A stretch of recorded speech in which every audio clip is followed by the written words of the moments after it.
Hello guys, আজকে আমি একটা 10 ইঞ্চি স্পিকারের কয়েল বাঁধবো, যেটা আমার একটা বন্ধু শনপাউড়িওয়ালাকে বিক্রি করে দিয়ে শনপাউড়ি খেয়ে নিয়েছিল। কিন্তু সেখান থেকে আমি এই স্পিকারটি সংগ্রহ করেছি। এই স্পিকারটা দেখে আমি ভাবলাম যদি কয়েল বাঁধতে পারি তাহলে আমার অনেক টাকা লাভ হয়ে যাবে। আর এটা আমি কিনেছি মাত্র 200 টাকা দিয়ে।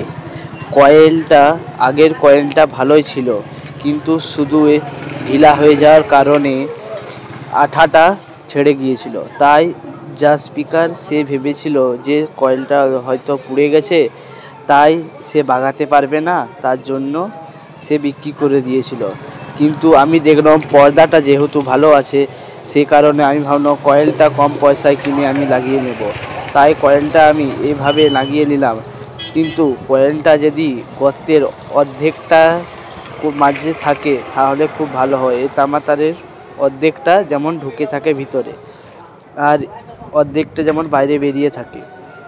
এভাবে সেট করবে তোমরা। আর এরকম ফ্লয়িং পেপার দিয়ে সাইডগুলো একটু টাইট করে নেবে, যাতে চারদিকটা সমানভাবে বসে। তো আমি এবারে আঠা নিয়ে চিটি দিয়েছি, দেখো কয়েলটা। এরপর আমি স্পাইডারটিকে আঠা দিয়ে চিটিয়ে দেব। আর এই ধরনের মোটা তামার বা সেই স্পিকারের কয়েল বাঁধা তার তোমরা যে কোনো দোকান থেকে কিনে নিয়ে আসতে পারবে। এইটি আমি এবারে এই পুরনো পর্দাটাতে লাগাবো। দেখো এখানে দুটো আমি ছেদা করব। মাঝখানটা হালকা হালকা মুড়া হয়ে গেছিলো, তার জন্য আঠা দিয়ে আমি শক্ত করার জন্য একটু আঠা দিয়ে দিয়েছিলাম, যাতে শক্ত হয়ে থাকে আর ভাঁজটা যেমন ঠিকঠাক হয়ে যায়। আমি সাইডে সাইডে আঠা দিয়ে পর্দাটাকে আগে বস করিয়ে নিলাম। দেখো খুব সুন্দরভাবে বসিয়ে নিয়েছি, কিন্তু মাঝখানে আমি এখন আঠা দেব না। আগে দু সাইডে দুটো ছেদা করে তামার তার দুটি ঢুকিয়ে নেব।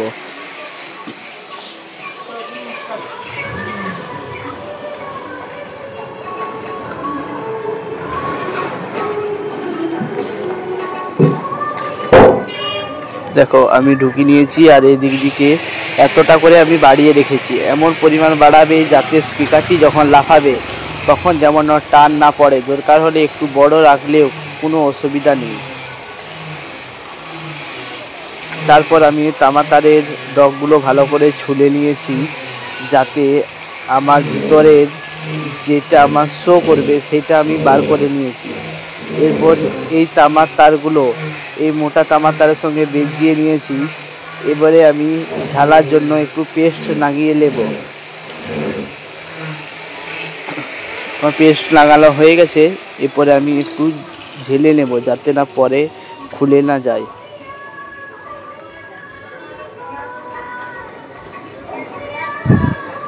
আর এদিকেও সুন্দরভাবে গর্তে লাগিয়ে নিয়েছি, আর ঝালাটাও হয়ে গেছে আমার, দেখতে পাচ্ছ। এবার আমি এখানটা আঠা দিয়ে চিটিয়ে নেব। আর সাইডে সাইডে কয়েলের সাইডে সাইডে আমি আঠাটা দিয়ে দিচ্ছি। দেখে দিবে যাতে না গড়িয়ে ম্যাগনেটটার সঙ্গে না চিটে না যায়, তার মতো খুব সাবধানে দিবে। দরকার পড়লে আপনারা ফেভিকুইকও ব্যবহার করতে পারেন, কিন্তু সেটা রিস্ক হয়ে যাবে। কিন্তু সাবধানে ব্যবহার করলে কোনো ক্ষতি হবে না। দেখো স্পিকারের আমি সাইডে যে রাবারগুলো হয় সেগুলো আমি লাগাবো এবারে।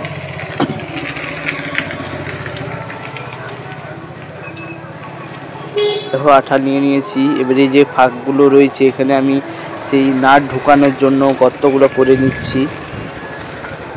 এরপর হালকা উপর করে আমি চেপে দেব, যাতে ভালো করে চিটে যায়। আর উপর করে কিছুক্ষণ রেখে দেব, যাতে ছেড়ে না যায়। আর বাড়তি অংশগুলো আমি কেটে নিয়েছি। এবারে চেক করব। আর স্পিকারটি আমার 8 ওহম 60 ওয়াটের।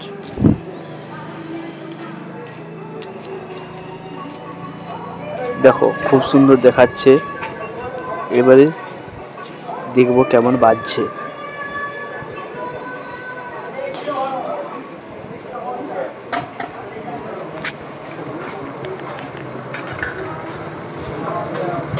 তোমরা দেখতেই পাচ্ছ কেমন বাজছে, এবং তামার তারটা কেমন উঠছে নামছে এবং কেমন ভাইব্রেশন হচ্ছে পর্দাটা।